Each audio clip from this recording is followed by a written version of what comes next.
Hello,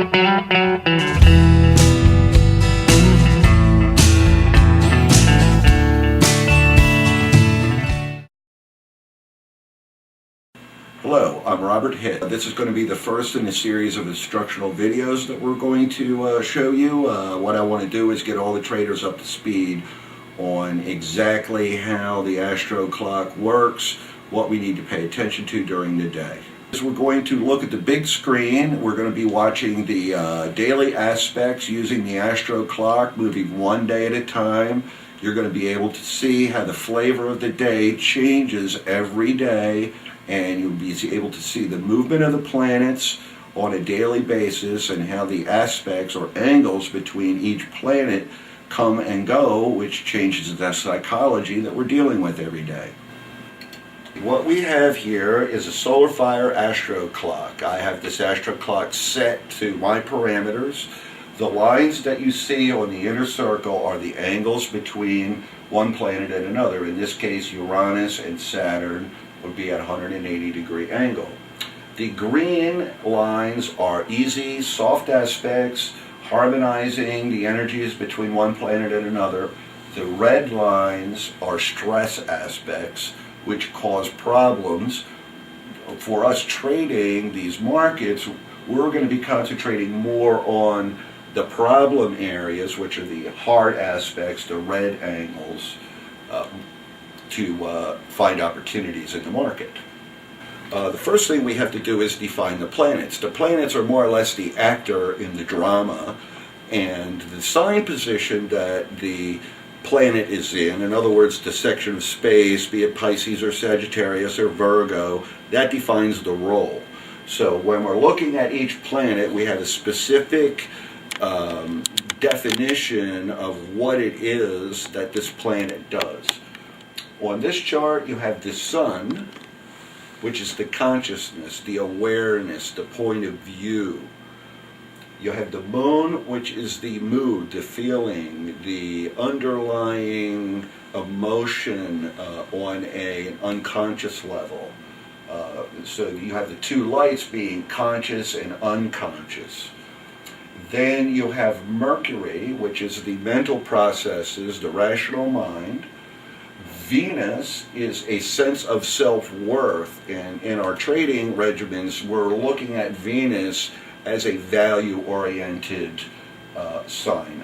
Mercury would be more or less news communication. Mars is the fight or flight instinct, the sense of panic or aggression. Jupiter would be expansiveness, wealth, wisdom, or excessiveness in an inflationary, hopeful, too optimistic sense. Saturn is the sense of restraint or fear. When we're dealing with planets, the angles between them are defining the relationship between those particular planets. The 90, 180, and 0 degree angles are considered hard angles. They tend to create stress and mistakes. The soft angles are 60 and 120. They tend to produce harmony, and they're much less effective at moving markets. So we concentrate mostly on who's making mistakes because that's where we make our money. We have today, on February 22nd, when we're filming this at 8:30 in the morning, this is a picture of what is exact on this day. Venus has just risen above the horizon. It's just rising. That's Venus, Uranus, Sun, Neptune, Mars, Jupiter, Mercury, the Moon, Pluto, and Saturn. One thing I want to do is I want to put this chart into motion over a period of a few months, and we're just going to animate this, and so you're going to be able to see how the relationships between these planets change every day. One day you've got an emphasis on something stressful or negative. The next day everything is happy. Everybody is wanting to buy and be optimistic. Then the next day you'll have this change, you have news items, the various things that cause people to react, and you will be able to see as this thing goes in motion how these angles are changing every day. We are starting at February 22nd, 2009. This is a picture of exactly where the planets are located at 8:30 in the morning, and we're using a Chicago location, which is what we're going to be trading off of. I concentrate on Chicago myself. This is the location of all the planets at 8:30 in the morning. The angles that we're looking at are Saturn and Uranus, and Venus and Jupiter. We're also looking at Sun and Pluto having angular relationships to each other. Now, when we put this in motion, we're going to look at the next day.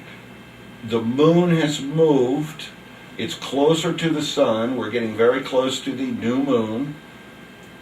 The next day is actually the day of the new moon. You can see the moon and sun are passing over the same location. If we keep going, you can see the planets are moving, and this inner field right here is showing you the difference between one angle and another. Now there you go. That's a very exact angle that is occurring on March 2nd. That is the moon, and that's 90 degrees to Mars and Mercury. This would be an important thing for us to keep in mind for our trading on that particular day. We're starting at February 22nd, 23rd, 24th, 25th, 26th, 27th, 28th, March 1, March 2, March 3, March 4, March 5, March 6, March 7th, March 8th. We have a full moon coming up. You've got Sun and Saturn stress getting stronger. The moon is moving into an opposition to the sun, which is what a full moon is. It's when moon is opposite sun. So in a few days, all of a sudden there it is. Sun and moon opposed. Moon will be conjunct Saturn. Sun, which is consciousness, is then conjuncting Uranus. And Uranus is a chaotic, unexpected change element. And I would certainly expect March 10th to be very tense, very interesting. I'm already on record on the website and the writing as pointing out that we could have a potential terrorist problem during this time. March 11th, we are now past the full moon, when the moon is moved past the opposition to the sun. The full moon is usually a climactic couple of days of higher emotion. Of course, everybody's heard the stories about the bar fights and the police arresting people, because it definitely is a higher emotive element that the public is affected by. In trading, we would expect more violent move and volatility around full moons. What we've done so far today is we've gone over the planets, what they mean, what the symbols are, what that inner part of the chart means. We've gone over the planets and the aspects and how they change every day. The next segment of our lesson series is going to involve looking at the daily motion of the planets through the sky on a 24-hour basis. I can put this in motion, and this is a 20-minute segments, and you can see the sun is rising. It's getting close to noon.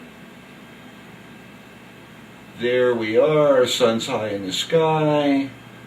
Moon is in front of the sun. The moon is getting ready to set.